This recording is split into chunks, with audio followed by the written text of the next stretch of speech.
Assalamualaikum, Mbak. Waalaikumsalam warahmatullahi wabarakatuh. Alhamdulillah, matur nuwun sudah. Oke, wong do golek jawaban ya. Nggih, Mbak. Jadi ada yang datang langsung ke sini tidak janjian tapi sudah tiba-tiba datang mengetuk pintu sudah dengan permasalahan yang mau dicurhatkan dan gitu. Ya, termasuk tamu-tamu yang merasa dirinya bukan diri yang kita jumpai.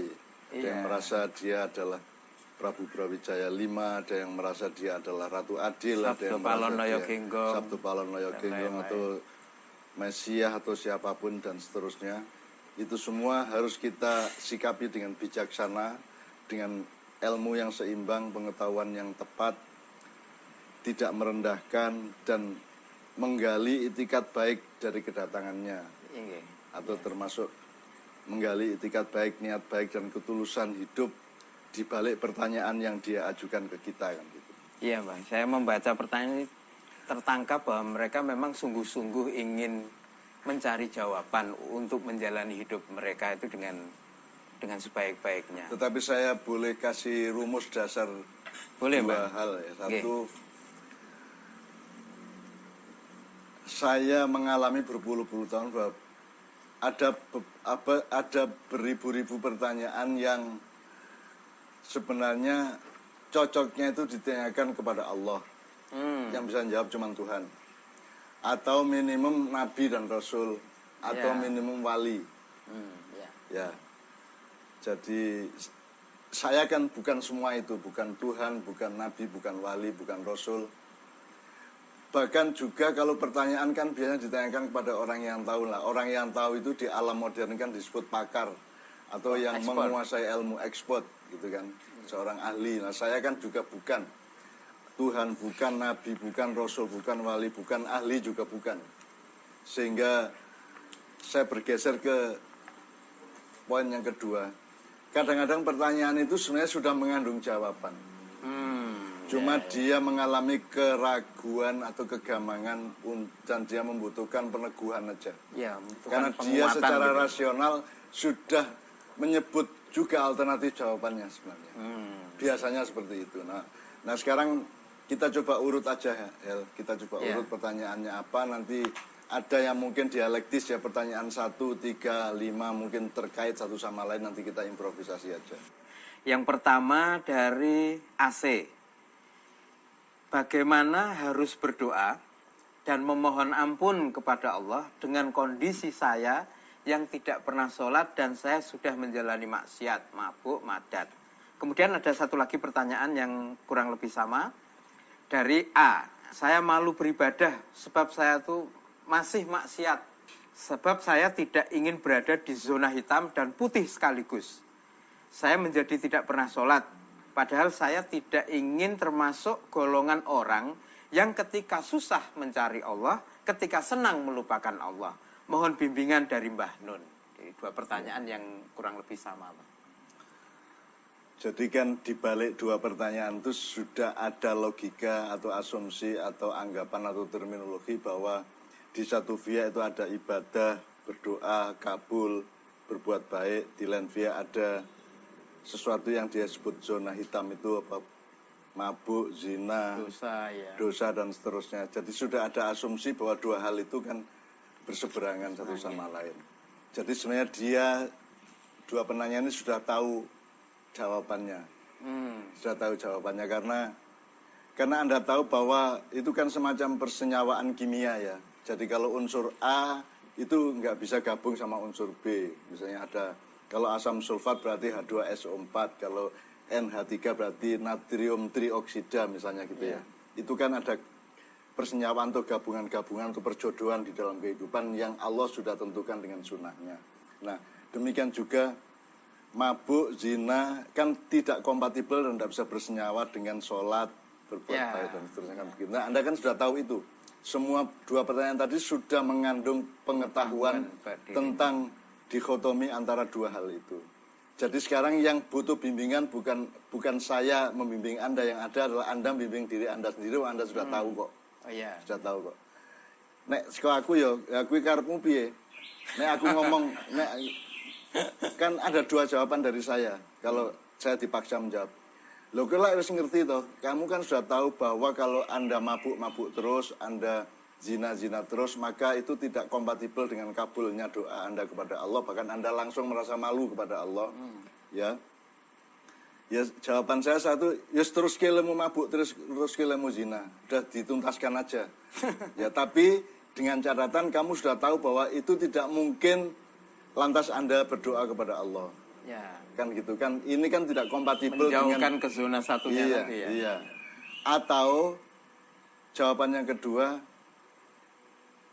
ya kamu kendalikan dirimu untuk ke salah satu zona tadi. Anda mau kendalikan dirimu ke zona putih atau sekalian ke hitam sekalian. Gitu. Ya. Jadi terserah Anda, itu keputusan Anda. Jadi saya tidak bisa jawab, saya tidak bisa bimbing, Anda sudah tahu logikanya kok. Iya, Kan gitu, sudah tahu. tinggal mempraktekkan, Tinggal memilih mempraktekkan, yang mana iya. yang Yang tidak rasional adalah kalau Anda terus mabuk, terus zina, tapi terus mohon, terus berharap doamu dikabulkan dan Allah baik sama kamu, kan tidak masuk akal. Wong kowe bendino mambutai ora tau adus kok arep yang-yangan, ya mesti ra entuk yang kan gitu kan. Gitu. Kan Ya, gitu. ya, ya. Jadi kan Anda sudah tahu logika dasar dari kehidupan bahwa dua zona itu tidak bisa dipersatukan.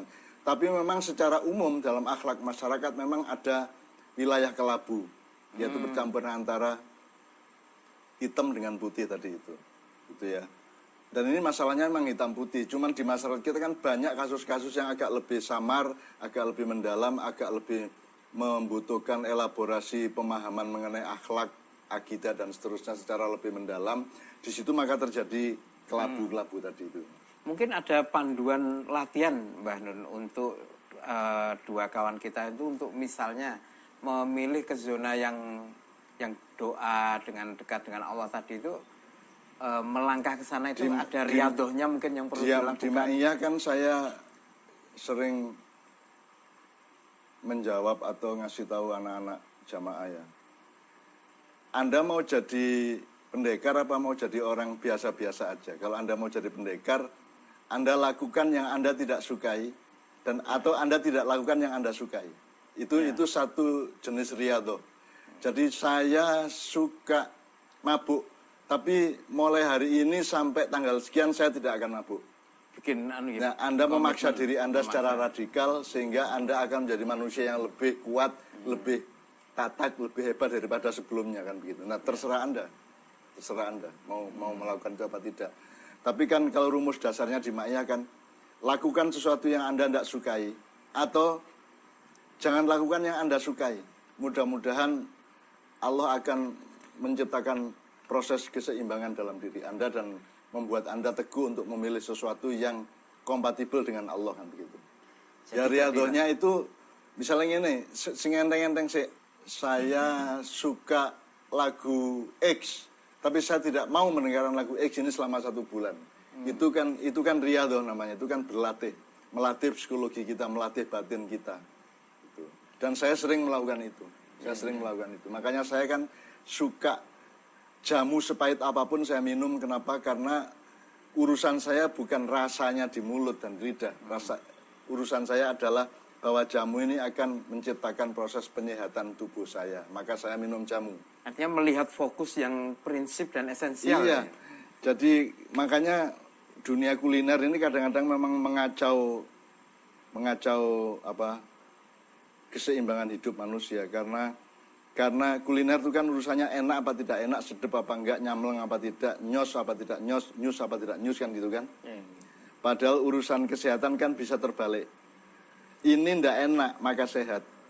Ini enak maka tidak sehat. Makanya sekarang yang sakit gula menjadi tidak bisa menikmati nikmatnya gula, yang sudah terancam oleh garam sekarang tidak bisa menikmati garam dan seterusnya. Itu Anda dipaksa oleh keadaan tubuh Anda. Nah sekarang Anda yang memaksa tubuh Anda. Lakukan yang terbaik meskipun tidak enak. Lakukan yang paling sehat meskipun tidak enak. Dan jangan lakukan yang mengancam kesehatan dan kebaikan hidupmu meskipun dia sangat enak. Kalau Anda punya riadoh seperti itu, maka Anda akan lahir menjadi manusia baru. Kalau pada kasus dua teman kita, 1 bulan dia misalnya menempuh komitmen melakukan tidak melakukan apa yang selama ini dia sukai dalam hitungan 1 bulan, kira-kira yang terjadi itu apa, Mbak, reaksinya? Dia akan mengalami sesuatu yang baru. Dia akan menemukan bahwa apa yang dia pikir tidak enak itu ternyata ada kenikmatannya sendiri. Jadi manusia itu kan semua tertipu sebenarnya oleh kehidupan ini, oleh dunia. Yang dia pikir enak sebenarnya mengandung ketidakenaan yang lebih panjang. Apa yang sesaat tidak enak sebenarnya dia mengandung keenakan lebih panjang, kan bisa begitu. Nah, satu-satunya cara untuk memahami dan mengenali atau mengetahui itu adalah Anda beri atau melakukannya dengan empiris. Jadi itu KKN, kuliah kerja nyatamu adalah real KKN ya. Real KKN. Jadi Anda kue senenganmu pacaran, kue saiki kondo pacarmu iki aku riadoh 3 sasi ya rasa ketemu ya gitu. Nek kue wani ngono kuwi, kue dadi menungso anyar kuwi. Wis, elok untuk sertifikat khusus. Ya. Tapi apakah ini juga bagian dari latihan untuk sesuatu yang Mbak Nun sering sebut itu hakikat puasa. Kebaikan itu. Itu hakikat puasa. Hakikat puasa. Puasa itu adalah Anda tidak siap dan ikhlas tidak menikmati yang Anda suka dan Anda bahkan Anda mau berlapar-lapar kan Anda tidak suka lapar. Kan lapar kita tidak suka. Tapi Anda mau berlapar-lapar, maka Anda mendapatkan dimensi yang lain yaitu kebaikan, kekuatan, kesaktian dan seterusnya. Oke, ya. Jadi kita jangan tertipu oleh yang kasat mata atau yang kasat lidah, kasat telinga. Kasat telinga itu artinya terdengar sesaat seolah itu yang baik. Padahal kalau Anda mau mengelaborasi lebih lanjut, memproses, mendengarkan tidak hanya suara tapi juga nada, tidak hanya nada tapi juga irama, tidak hanya irama tapi juga pause di antara suara-suara, maka Anda akan menemukan hakikat yang lebih dalam dari kenikmatan hidup. Intinya semua itu nikmat sebenarnya. Yang terbaik dari Allah, maka Allah melarang ABC dan itu hanya jumlahnya cuma 3% dari seluruh kehidupan ya. Misalnya Anda makan kerbau, sapi, kambing, ayam boleh, hanya tidak boleh babi. Sebenarnya kan yang lain-lainnya boleh gitu kan. Gitu. Dan hanya sedikit Allah ngasih larangan itu, dan larangan dari Allah itu kan kenikmatan. Bahwa sedikit Allah, tapi wafat ya.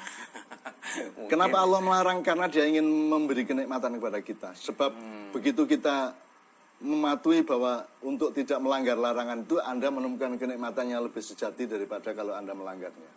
Kan gitu. Jadi rahasia hidup itu tidak terletak pada pengetahuanmu, terletak pada kemampuanmu dan ketahananmu, keteguhanmu untuk beriadoh atau melaksanakan riset-riset pribadi. Penelitian-penelitian empiris dari jasad kita. Ya.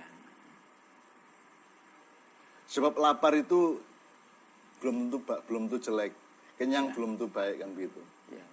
Dan saya 50 tahun sejak saya SMP sampai sekarang itu kan mengalami sengaja atau tidak sengaja, beriadoh atau tidak niatnya, tapi pokoknya saya mengalami seluruhnya itu ulang-alik tidak karu-karuan.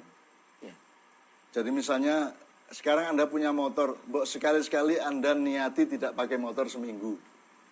Anda jalan kaki, apa naik angkot, apa-apa. Pasti Anda akan mendapatkan nilai hidup yang luar biasa. Saya dulu kan jalan kaki. Saya kuliah dari Kadipaten ke Gedung Indo UGM itu ya jalan kaki. Cak Mif, kakak saya juga jalan kaki sepanjang 3,5 tahun ke Fakultas Farmasi dari Kadipaten. UGM jauh loh. Belum ada call kampus, belum ada angkot, belum ada angkutan-angkutan itu. Iya. Dan itu memberikan makna hidup yang luar biasa yang Anda sekarang coba jalan sampai 1 kilometer, Anda pasti berubah hatimu, pikiranmu pasti ada sesuatu yang baru. Terus melakukan artinya ada saat-saat di mana kita perlu meninggalkan apa yang menjadi kebiasaan atau mungkin kesukaan gitu ya untuk mendapatkan itu kalau view yang baru. Riadoh atau metode yang radikal untuk mengolah kekuatan diri kita adalah Anda bertindak radikal seperti itu. Anda tidak makan yang Anda suka dan Anda makan yang Anda tidak suka, atau Anda tidak radikal melakukan kepada diri sendiri. Iya, tapi tidak boleh radikal kepada orang lain. Radikal kepada diri sendiri. Saya sangat radikal kepada diri saya sendiri. Oke. Terima kasih Mbak Nun. Ini langsung saya lanjut ke pertanyaan berikutnya karena tampaknya juga ada proyeksi yang terkait dari RMF. Jadi kan Mbak Nun sudah bicara tentang apa riyadhah dan lain sebagainya. Nah, ini pertanyaan dia adalah pendek banget pertanyaannya, tapi begini punya. Berapa lama lagi rakyat Indonesia harus puasa? Nah, ini Ya, puasa itu maksudnya adalah dia tidak bisa makan apa yang seharusnya dia berhak makan. Dia tidak bisa mendapatkan, rakyat Indonesia tidak bisa mendapatkan kenikmatan atas segala sesuatu yang sebenarnya dia punya hak sebagai rakyat untuk menikmati, kan begitu. Nah, ini kan pertanyaan ini, andaikan ada Rasulullah, saya langsung tanya ke Rasulullah. Atau kalau ada malaikat Jibril, saya tanya ke malaikat Jibril, kan gitu. Dan pertanyaan ini kan untuk Allah ini.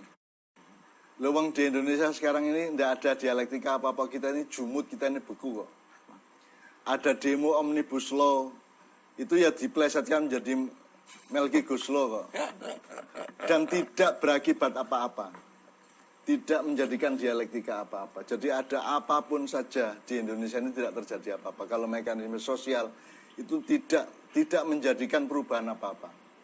Jadi ini bangsa kita ini sudah jumud, sudah beku. Dan ini yang disebut ahmak. Ahmak itu adalah satu situasi manusia yang tidak bisa lagi diomongin, tidak bisa lagi disindir, tidak bisa lagi dipukul, tidak bisa diapa-apakan. Pokoknya dia tidak merasa apa-apa. Jadi mau ada revolusi kayak apapun juga tidak akan terjadi apa-apa di Indonesia. Jadi yang bisa menjadikan Indonesia berubah hanya kehendak Tuhan seperti yang daftar tadi itu. Itu wallahu alam. Jadi sampai kapan bangsa Indonesia berpuasa? Ayo kapan-kapan kita tanya langsung ke Allah atau sowan ke Kanjeng Nabi. Atau kalau di sekitarmu ada wali-wali atau habib-habib yang sering ketemu Rasulullah dalam mimpinya, tolong Mbok tanya sama beliau, Bib, Mbok kalau ketemu Rasulullah tanya bangsa Indonesia ini puasanya sampai kapan gitu. Itu kok tanya ke saya. Nah, saya kan sama dengan Anda persis posisinya. Orang biasa, muslim yang belum tentu sempurna, atau manusia yang belum tentu matang. Dan kita berposisi tidak punya kelebihan apa-apa di antara satu sama lain. Andaikan pun ada kelebihan seseorang pada orang yang lain, bukan karena dirinya, tapi karena fadilah dari Allah dan karena izin atau perkenan dari Allah, tidak karena dirinya. Dalam keadaan yang seperti itu, Mbah, di mana sesungguhnya pertanyaan ini sebenarnya tertujunya kepada Allah karena situasi yang ada ini benar-benar tadi disampaikan Mbah Nun, tidak ada dialektika, kejumutan dan lain-lain. Teman kita ini apa yang mungkin bisa ya kerjakan untuk lingkupnya atau mungkin untuk skala ya mengejar kasful hijab. Kasful hijab itu terbukanya tabir masa depan.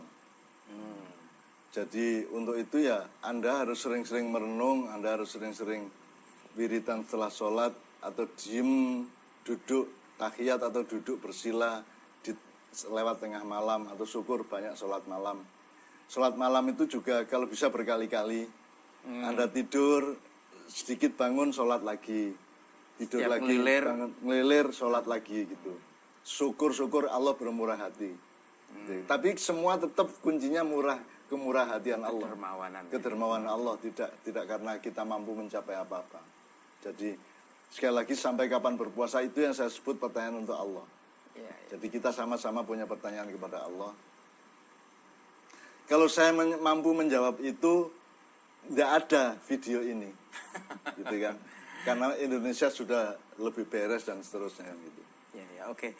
Matur nuwun Mbak Nun. Jadi pertanyaan dari Mas AC, kemudian Mas A dan Mas RMF sudah direspon Mbak Nun. Nah sekarang pertanyaan berikutnya ini sebenarnya nanti terkait dengan tadi Mbak Nun cerita waktu di Kadipaten tinggal di tempat tinggal yang sangat kecil dan harus berbagi, menulis tidak mungkin dalam keadaan yang sunyi, enak, kalau nyawang buka jendela ngetik itu kemewahan barangkali ya dari kalau kita dengar pengalaman Mbak Nun. Nggak ada jendela. Nggak ada jendela. Yang ada itu papan-papan yang dijajar kayak toko kan. Itu kan kios-kios sebenarnya, kios-kios itu yang saya sewa satu untuk kamar mandinya ya bareng karo wong tonggo-tonggo. Jadi ada satu peta ada satu peta yang tidak untuk kios tapi untuk sumur dan kamar mandi. Nah teman kita ini si Mas TA ini mau menanyakan tentang membaca. Tadi ngetik, menulis. Nah ini perihal membaca. Nah dia pernah mendengar, saya bacakan. Saya pernah membaca di tulisan Mbah Nun bahwa Mbah Nun hanya membaca 5 buku. Ya. Itu buku-buku itu apa saja 5? Jadi mungkin dia Jadi punya... tolong jangan ada asumsi atau ketakjuban seolah-olah ini sebuah kehebatan ya. Sebenarnya membaca itu kan tergantung beberapa hal sekaligus. Tergantung bukunya, tergantung membacanya, tergantung cara membacanya, tergantung kehendak Allah di dalam jarak antara buku dengan orangnya kan gitu. Jadi ada orang baca buku 10 mendapatkan sesuatu yang lebih kecil atau lebih rendah dibanding yang hanya baca buku 1 bisa juga. Terserah Allah dan terserah kita mencari yang terbaik dalam soal membaca. Karena kalau Allah kan bilang Iqra itu kan rumus dasar kehidupan. Iqra, bacalah. Nah ternyata bacalah yang dimaksud adalah membaca alam semesta, membaca kehidupan manusia, membaca apa saja, membaca pemerintah, membaca presiden, membaca DPR, membaca keadaan sosial politik, membaca keadaan buruh, membaca apa saja. Jadi kalau yang disebut membaca 5 tadi itu kan awal-awal ketika saya mencoba menyentuh informasi. Jadi informasi yang sebenarnya adalah yang terjadi di sekitar saya. Sampai saya menulis Indonesia bagian dari desa saya itu karena ada yang orisinal desa saya, ada yang unsur-unsur dari Indonesia yang masuk ke desa saya. Gitu ya. Misalnya kalau dulu ada Pak Kebayan, Pak Bayan atau Kami Tuwo kan sekarang nggak ada. Berarti ini unsur Indonesia masuk. Jadi Indonesia itu bagian yang merusak desa saya. Kalau dulu kan ono Pak Bayan, ono Kami Tuwo, ono Kepetengan. Saya dulu Kepetengan itu kan apa ya? Kepala keamanan, semacam kepala keamanan yang mengurusi desa ketika gelap gitu. Terus ada macam-macam dulu, itu semua kan hilang karena Indonesia masuk. Jadi Indonesia ini adalah bagian yang memang merusak desa saya sampai hari ini, gitu ya misalnya. Nah, membaca, nah itu semua kan saya baca. Nah sekarang membaca yang dia maksud adalah buku, ada teks, ada kata-kata, ada cetakannya, ada urut-urutannya dan seterusnya. Nah, ketika saya awal-awal mencoba bersentuhan dengan informasi tentang kehidupan, tentang dunia, tentang Indonesia, yang saya baca pertama adalah komik yang saya beli di pasar Sumombito. Jadi Sumombito itu kira-kira jaraknya 3,5 km dari desa saya. Kalau hari Minggu saya ke pasar itu, terus tujuan saya sebenarnya adalah nginjen atau membuntuti seorang pemuda, seorang bapak dari desa saya yang pekerjaannya ngutil. Ngutil itu dia masuk pasar bawa sarung, terus dia ngambilin apa yang dia bisa terus dikumpulin di sarungnya. Nah itu ada, saya tidak sebut namanya, ada seorang yang kami selalu asik untuk membuntuti dia ngutil apa. Penasaran dengan apanya Mbak? Penasaran dia ngutil apa, bagaimana caranya ngutil, momentumnya bagaimana kok bisa ngutil. Kan itu kan harus pinter banget, harus jeli banget kan gitu. Nah itu saya tujuannya adalah untuk membuntuti beliau ini ngutil di pasar dan biasanya pulang itu sarungnya penuh itu. Sarungnya penuh ya. Isinya ya garisan, ya kecambah, ya berambang, ya mercon, ya segala pokoknya dadi siji di dalam sarungnya paket. Ya, jadi pokoknya jadi sarungnya digembol gini, isinya itu segala macam campur jadi satu itu.